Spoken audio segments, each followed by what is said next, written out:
وَاتْلُ عَلَيْهِمْ نَبَأَ نُوحٍ، آپ ان کو نوح علیہ السلام کا قصہ پڑھ کر سنائیے، بڑا دلچسپ، بہت ہی مختصر ہے، بہت طویل دوسری جگہ بھی آیا ہے۔ اب حضرت نوح کیا کہتے ہیں دیکھو، اِذْ قَالَ لِقَوْمِهِ يَا قَوْمِ، یاد کرو وہ موقع بھی جب نوح علیہ السلام نے اپنے قوم سے کہا، کیا کہا؟ اِن كَانَ كَبُرَ عَلَيْكُمْ مَقَامِي وَتَذْكِيرِي، دیکھو میرا کھڑا ہو کر واعظ کرنا، میرا توحید کی طرف بلانا، میرا اللہ تبارک و تعالی کا ذکر یاد کرانا، یاد دہانی کرانا، آخرت کے بارے میں بتانا، کبر علیکم، کبر کہتے ہیں ناگوار گزرنا، سخت گزرنا۔ تو حضرت نوح نے کیا کیا؟ صاف کہہ دیا، دیکھو میں اللہ کی طرف سے پیغمبر ہوں، مجھے حکم ہے، اگر میرا کھڑے ہو کہ تمہارے معاشرے میں بولنا اور نصیحت کرنا تم کو گرا گزرتا ہے، سخت گزرتا ہے، تو یاد رکھو میں کچھ نہیں کر سکتا، یہ اللہ کا حکم ہے، میں کرتا رہوں گا۔ تو فرمایا کہ ان کان کبر علیکم مقامی و تذکیری بھی آیات اللہ، اللہ کی آیتوں کو میں کھڑا ہو کر واعظ کرنا اور اس کی یاد دہانی کرانا یہ تمہارے لیے سخت گزرتا ہے، گرا گزرتا ہے، تو یاد رکھو فعلی اللہ توکلت فاجمعوا امرکم وشرکاءکم، میں تو اللہ پر توکل کر کے کھڑا ہو گیا، تم کیا کرتے کیا نہ کرتے مجھے اس سے کوئی لینا دینا نہیں ہے۔ ہاں ایک کام کرو، اگر تم کو کیا ہے میری دعوت سے چڑ ہے نا، ضد ہے نا، آؤ دیکھیں گے تمہارے شرکا، تمہارے ولی کتنے پاورفل ہیں، میرا اللہ اکیلا کتنا پاورفل ہے۔ یہ بڑا چیلنج ہے یہ جو یہاں پر آ رہا ہے۔ فرمایا کہ فَأَجْمِعُوا أَمْرَكُمْ وَشُرَكَاءَكُمْ، یہ کام کرو تم جس میں ہمارا تمہارا اختلاف ہے توحید اور شرک میں، تو ایسا کرو کہ تم سب کو جمع کر لے، تمہارے جتنے شرکا ہیں، جتنے ولی ہیں تمہارے، سب کو جمع کر لو۔ پھر ثُمَّ لَا يَكُنْ أَمْرُكُمْ عَلَيْكُمْ غُمَّةً، پھر اس کے بعد تم یوں کرو کہ اپنے شریکوں کے ساتھ ملا کر ایک فیصلے پر متفق ہو جاؤ جس کا کوئی پہلو پوشیدہ نہ رہے، واضح طور پر بات چیت ہو جائے، بھائی میرے جو میں نے جن کو پکارا ہے، جن ولیوں کو، ان میں اتنی طاقت ہے کہ تم اگر ان کے خلاف بولو گے تمہیں نیست و نابود کر دیں گے، ہاں بیٹھے جگہ تمہیں بھسم کر دیں گے، بیٹھے جگہ تمہیں جلا کے راکھ کر دیں گے، جو بھی تمہارا معاملے میں فیصلہ ہوگا اس میں بالکل واضح بات ہو جائے، واضح لکھا جائے کہ میرا اور تمہارے ولیوں کے ساتھ مقابلہ ہے، اب میں توحید پیش کروں گا۔ اگر یہ ولیوں کا معاملہ دراصل وہ لوگ ان کی توہین اور گستاخی ہے تو وہ لوگ اپنے طور پر مجھے مار ڈالیں یا جلا ڈالیں، جو بھی ہے، غمہ بالکل واضح ہو جائے۔ ثم اقضوا الی ولا تنظرون، پھر پوری کوشش کے ساتھ مجھے مٹانے کی اور مجھے مارنے کی کوشش کرو، اور اس معاملے میں مجھے تھوڑی سی مہلت بھی نہ دو۔ کیا چیلنج، آج تک بھی چیلنج ہے یہ، یاد رکھو۔ یہاں نوح نے پیش کیا، یہاں قرآن کے ذریعے میں بھی آج پیش کرتا ہوں، یاد رکھو۔ اگر تم کہتے ہو کہ قادر ولی کو پاور ہے، عبد القادر جیلانی کو پاور ہے، اگر تم کہتے ہو کہ کالے شاہ ولی کو پاور ہے، اگر تم کہتے ہو کہ علی حجویری کو پاور ہے، اگر تم کہتے ہو کہ حسنین کریمین کو پاور ہے، حضرت علی کو پاور ہے، اگر تم کہتے ہو خواجہ اجمیری کو پاور ہے، اس توحید کے مقابلے میں بیٹھے جگہ وہیں سے مجھے نیست و نابود کرو، چیلنج ہے، نہیں کر سکتے، مجھے کوئی مہلت نہ دو۔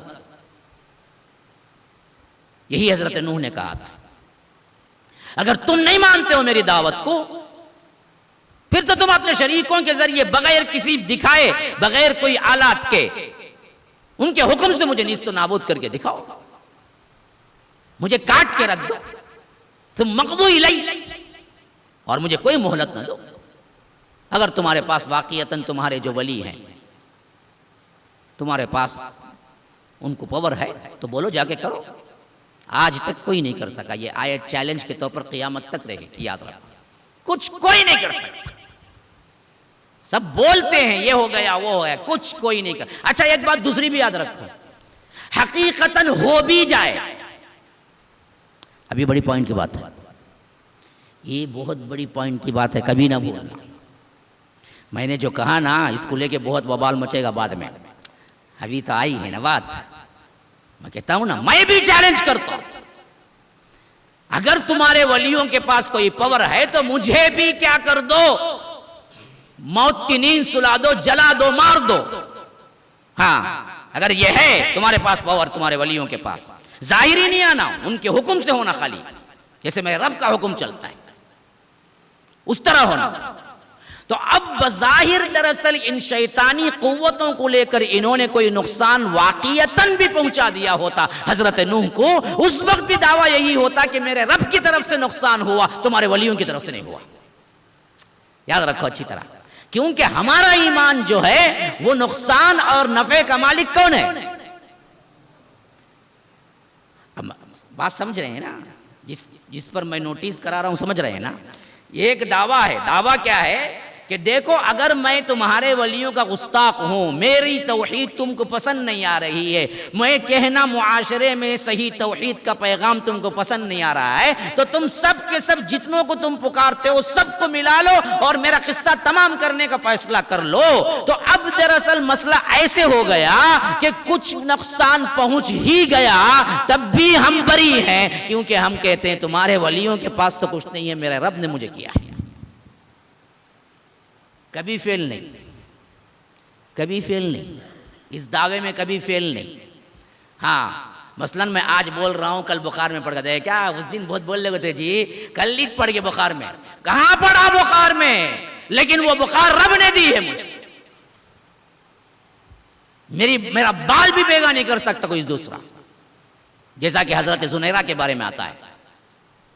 یہ اللہ کی ولیہ صحابیات میں وہ تھی جو غلام لونڈی تھی اور اسلام قبول کیا، تو ان بدبختوں نے اتنا سر پہ مارا، اتنا سر پہ مارا، اتنا سر پہ مارا کہ سر کے چوٹوں کی وجہ سے آنکھیں جاتی تھیں، اندھی ہو گئی بالکل بھی. اب جیسے ہی اندھی ہو گئی، مارا تو سر پہ تھا نا جی، آنکھوں پہ تو کچھ نہیں کیا تھا، یعنی اس کا ایک ریئیکشن، آنکھیں چلی گئی. اب انہوں نے کہنا شروع کیا، دیکھیں ہم نے پہلے ہی نہیں کہا تھا تمہیں کہ ہمارے معبودوں کو برا بلا نہیں کہنا، توحید پہ نہیں آنا. اب ہمارے معبودوں کی لجت پکڑ لی، ہمارے معبودوں کی مار تجھ پہ پڑی ہے تو اندھی ہو گئی. انہوں نے کہا کہ بدبختوں تمہارا عقیدہ ہے، میرا عقیدہ یہ ہے کہ میرے رب نے مجھے اندھا کیا ہے، جیسے میرے رب نے اندھا کیا ہے ویسے مجھے آنکھیں بھی دے سکتا ہے ابھی بھی. دوسرے دن پھر بینا ہو گئی. اللہ نے دوسرے دن انہیں آنکھیں دے دی.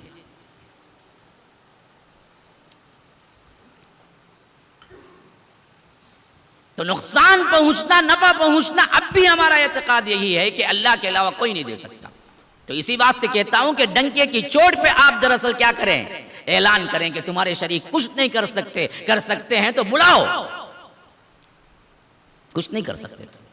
اور مجھے ایک منٹ کی مہلت دیے بغیر مجھے کیا ہے نیست و نابود کرنے کی کوشش کرو، لیکن نہیں کر سکو گے.